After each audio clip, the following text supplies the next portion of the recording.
We call it secret knowledge because the mind does not know how to formulate a question that would give it insight while it is holding an obstruction.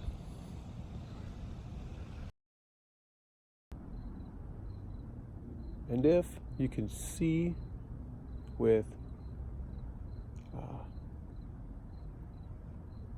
fullness that you are innocent, then that drastically changes things.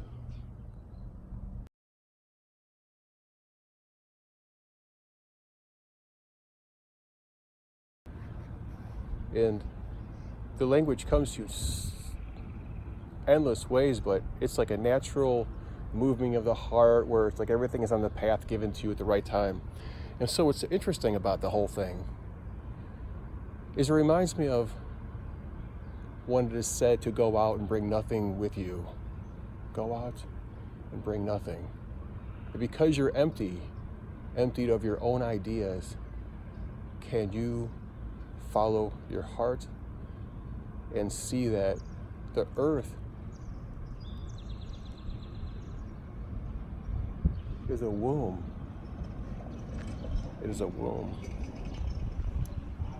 And it knows us so intelligently. It knows everything. It knows everything. So intelligently and moving back and forth, constantly reminding you that you're innocent.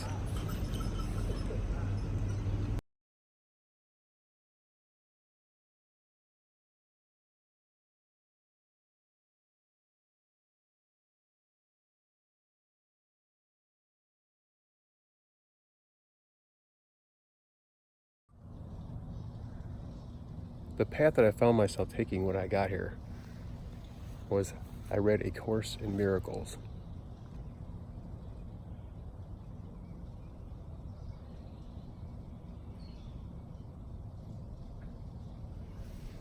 What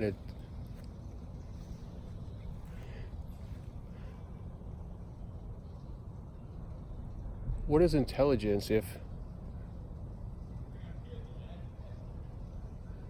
you do not absorb it? I can call it intelligent, but then who would know if I did not?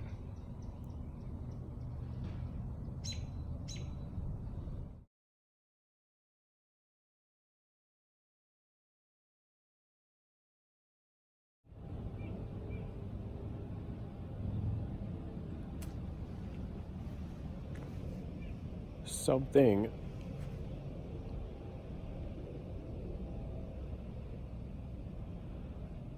of intelligence, all-knowing, interacts with us.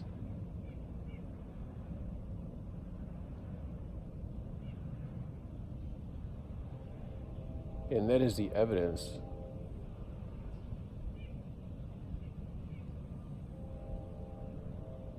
where the mind moves beyond believing, because it now knows. And with that, the entire nervous system lays placid in that idea.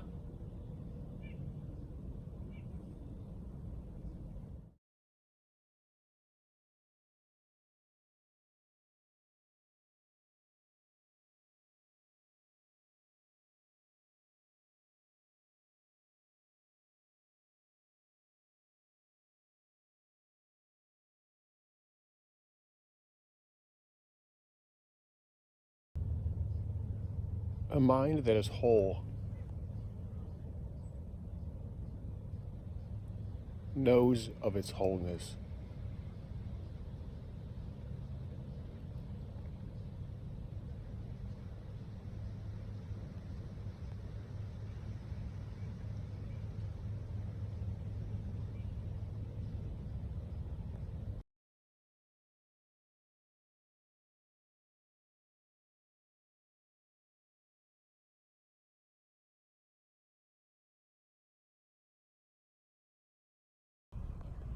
Heaven is here now. You just need to walk through the door. I want you to think about that for a minute. The mind only needs to become whole in a thought, in an idea. And in that moment, you will see how misunderstood you always were about the word completeness.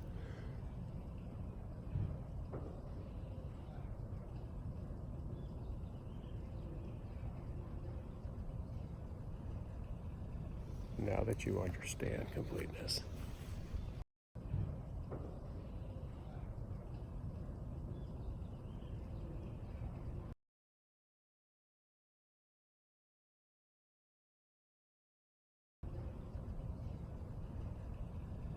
Now that you understand completeness.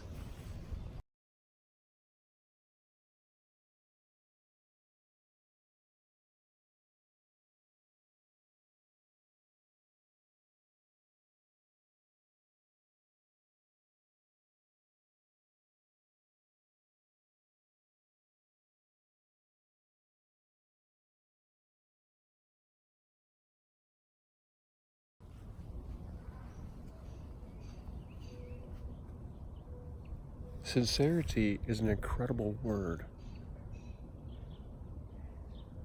It should be reflected upon to gather it into an awareness that can be applied.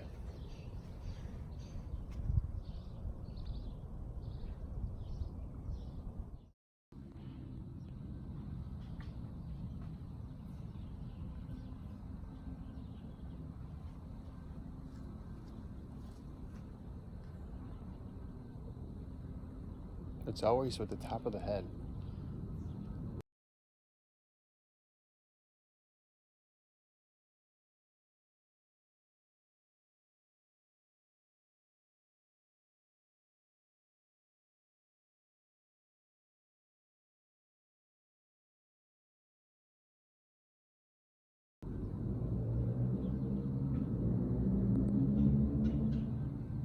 And you could, and it moves with your inner emotions. The sincerity, the fullness. It radiates outward because limits are no longer believed. Natural radiating outward. So you get this, it's almost like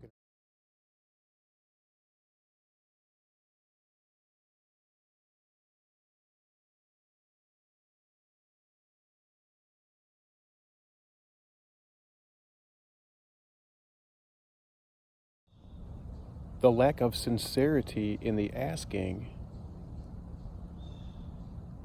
prevents one from understanding wholeness. And simple enough, sincerity means to be whole. The approach is not straight, it is not concentrated, the will is not single focused. So if you happen to not be loyal to the moment, then you're not loyal to relating.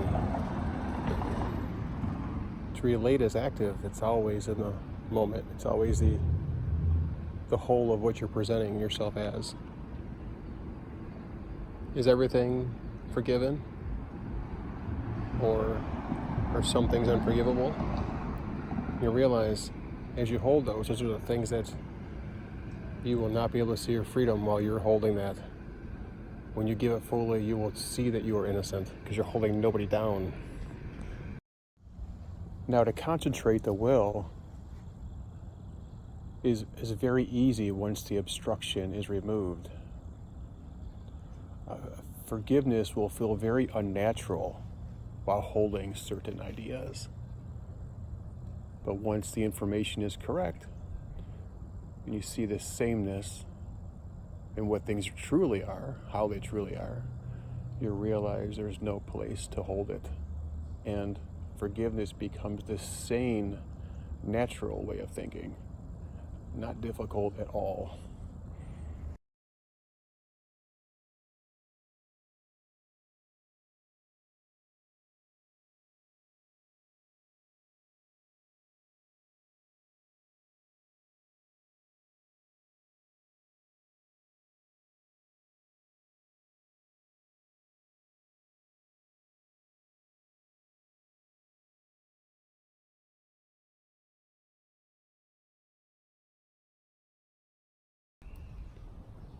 The dream is the condition that your beliefs have put you in. They're the boundaries, they're the limits. They are what creates your perception of what is real to you, what is valuable to you, what sustains you, and highly distorted that becomes if you do not know who you are.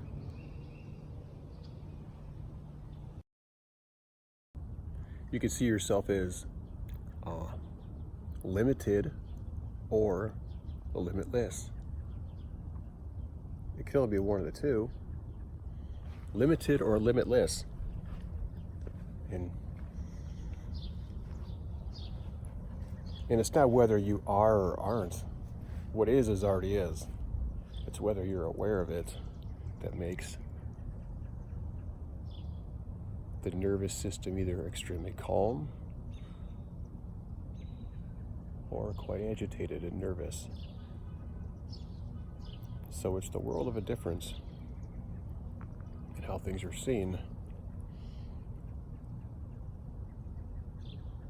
Are you either limited? What does deep down tell you? Are you either limited or limitless? When you recognize that everything is within, then you have recognized your power.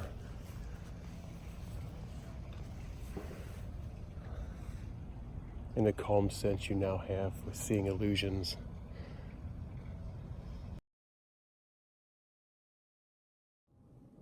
When you know yourself, something is understood, and so it's final. So if your five senses happen to tell you something differently, you'd actually know immediately, well, it's either false or true, because you know yourself. And that's the power of knowing the self, is you can see right through illusion. You know what is true, what is false about you, then you know what is true and what is false as you see.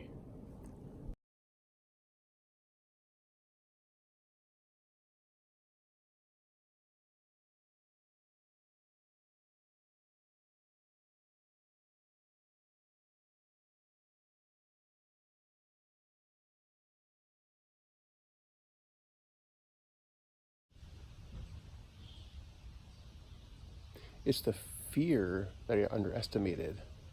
It does not go away. It just doesn't just part the sea and let the sense come in. It's very defensive. It's very defensive. And so that needs to be eroded carefully. You know, the mind is going to try to avoid stress at all costs, even unconsciously.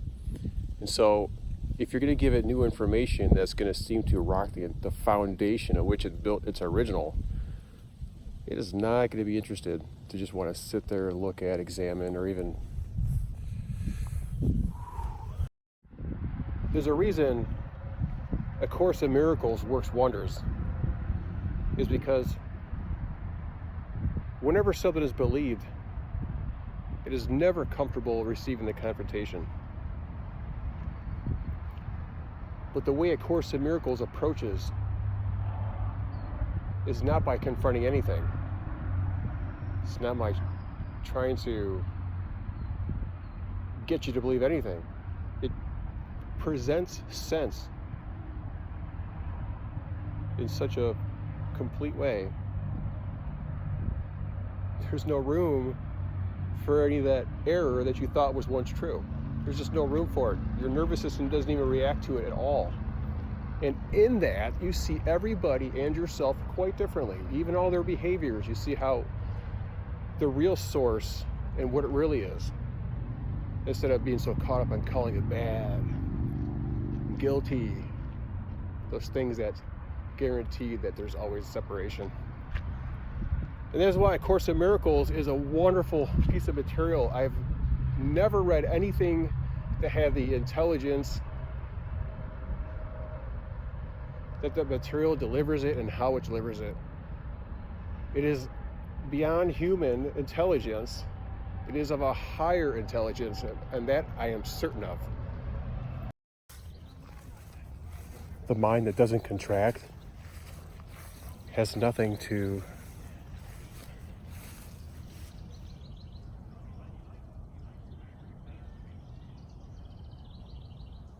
recognize pain or pleasure.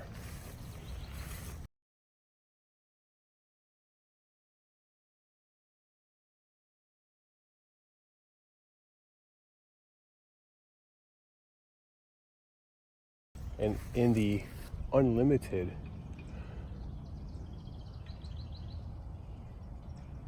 the invulnerability of being unaffected by anything outside of you is the entirety of inside.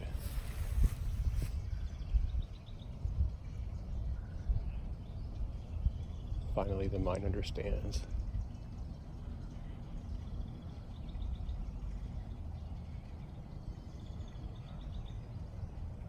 There's nothing to contract about, not a single thought, nothing. Nothing, nothing, nothing.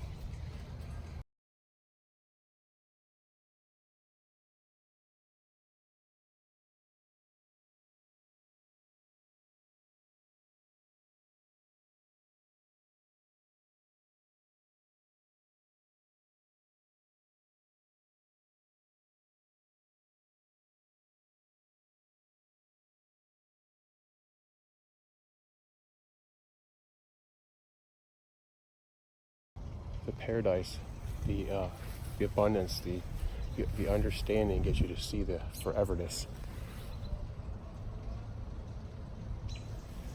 And it's a deep satisfaction, deep joy.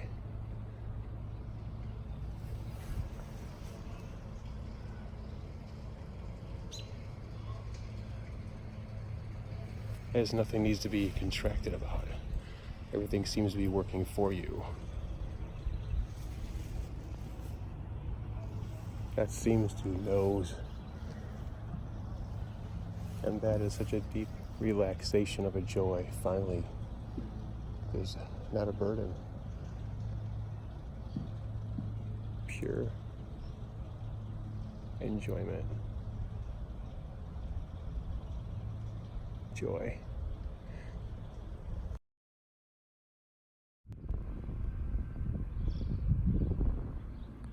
But when everything is pulled into the present and all of you is bundled here and just not, what that means is not evaluating any of your impulses off of past knowing of anything, just here, then that is when you get to enjoy things. It's realizing that the ego mind is the one that evaluates that. It has to, so it can compare which one was better. Am I growing? Am I decaying? Where am I headed? All these things it wants to know, insatiable for all this knowledge. And it's always for the purpose. Its root, it divides in order to come up with this analysis. So it's divisionary. But the whole mind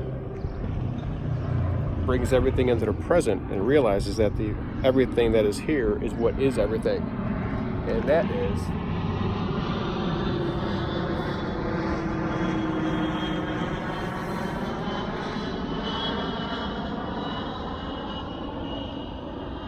that's like coming to life. It's like having life live you It's a constant refreshing. It's a very low tension anywhere, very low tension, very calm, and you're very perceptive. Because of that calmness, you're very perceptive. Being here in the now isn't something you can necessarily do unless you gather yourself.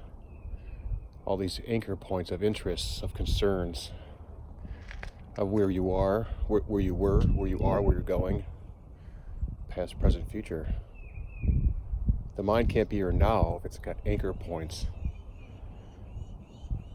But if you put forgiveness across everything, and you spread it across everything, then the past and the present and the future become the same.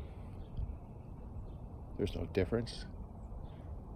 There's no way to anchor anything anywhere. There's no concern. That's what it means to be in the now. Nobody does anything. If you do anything successful, it's because you've allowed it to be done.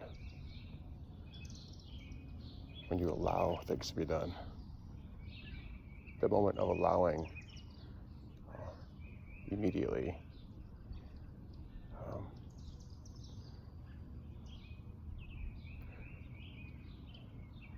is the ridding of interference. And what is always there is there. And now realized become real to you, real in your eyes. You're so complete that you realize now is all you will ever have. And you truly get to enjoy it without being diluted with ideas and concerns of the past and where you're going to go into the future. There's a loveliness in the presence when your mind is complete. And that forgiveness. Allowing means you have put down your ideas. You no longer revolve your impulsivities around how you evaluate their worth.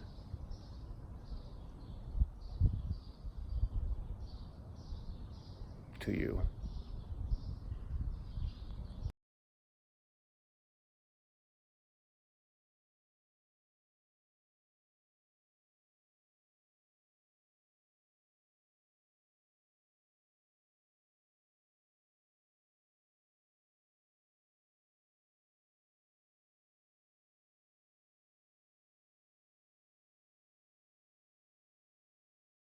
You start with something extremely simple, something perfect, so simple, and then distort that, and that's where you're going to get the prismatic effect of tremendous detail and diversity, everything affected and everything affecting everything. You know, that one, as soon as a distortion enters, that's what happens. It is total loss, awareness of wholeness.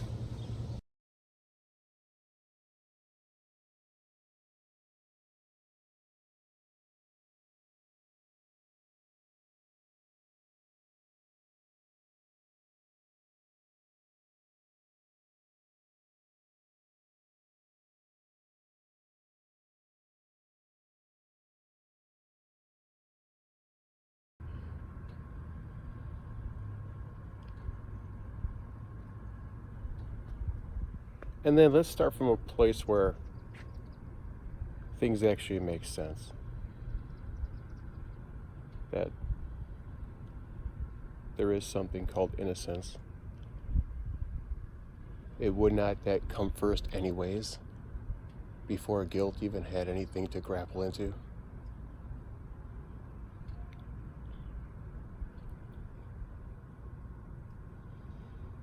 That's the reality you must live in because you've chosen to value it.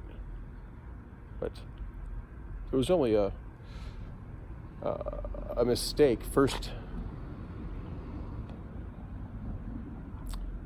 there's a way you can get confused in order to get to that point, which is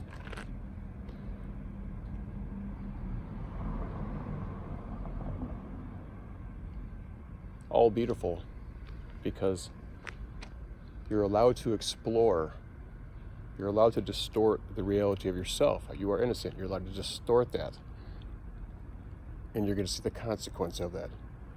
You are innocent. And you are allowed to distort that. And nobody's going to stop you from holding that in your mind as a reality. Nobody. It's not really secret. It is a distortion to not know how to look straight. And if everything you see,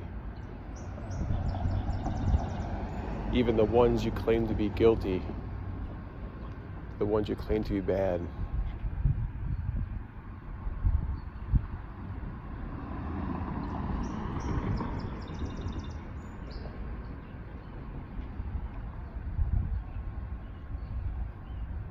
how could you ever close that gap between you two while thinking you were different?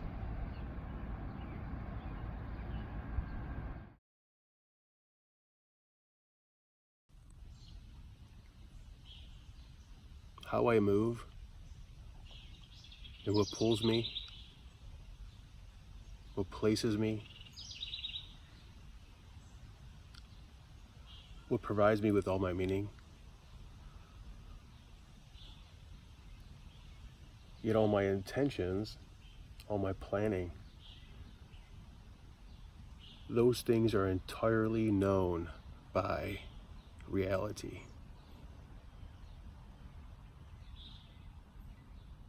Reality is so intelligent that it knows that I know that it knows that I know it's intelligent.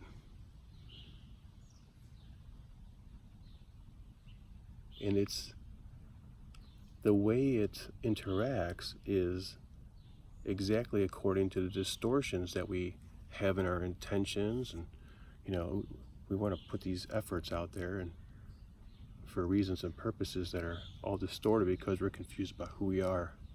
The identifications cause us to start meandering. But the thing with humans is we see ourselves as limited. And that limited vantage came about because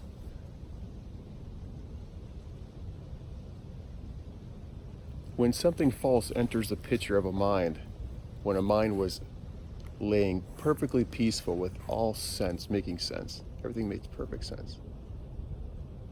Everything acknowledged, everything was a whole. As soon as something false enters, it puts a fracture in there and everything still needs to make sense, but it cannot make sense. And so some dividing and separating and making things smaller in different segments needs to occur in order to get pockets of sense. And then we isolate our mind inside those and favor those as the reality. And that is the ego mind, and the mind that thinks it is separated. And that is how you would think if you actually were separated. But it is a false. It is false. You are not separated. It is the idea of guilt that got into your mind that fractured everything, that caused the perception of separation. If you could remove that belief, your mind will be healed. You will see oneness. You will be joined in oneness. You will see everybody. You would give them the mercy that you would always want to have. There would be harmony, and natural harmony, and abundance. Aligned with peace.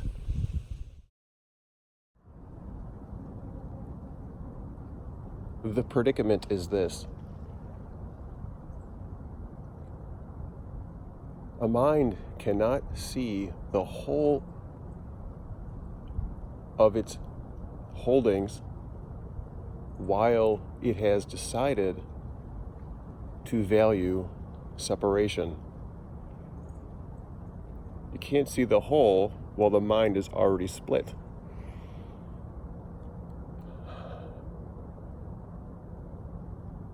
and there is and it's split, it's facing that direction because it is unconscious of what it's actually facing.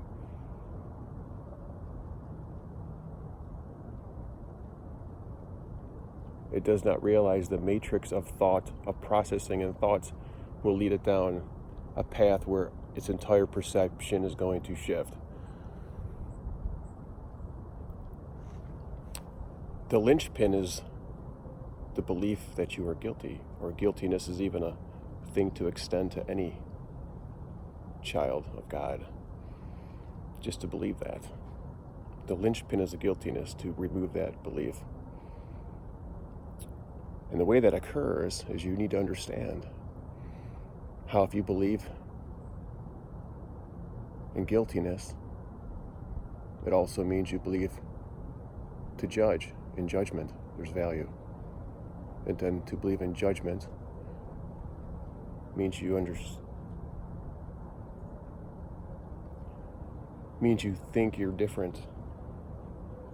You actually do not understand anymore. You think you're different. And then because you're different, you'll feel a need to protect yourself from what you do not know. So there's belief in defense. And then now there's belief in defense means you already believe that there's such thing as attack. So you've let these things into your mind as a reality. And the piece that was always there, that took up the whole residence, is no longer, because an idea that's opposing is there. And the nervous system revolves around it because it is not aware yet of what it's revolving around.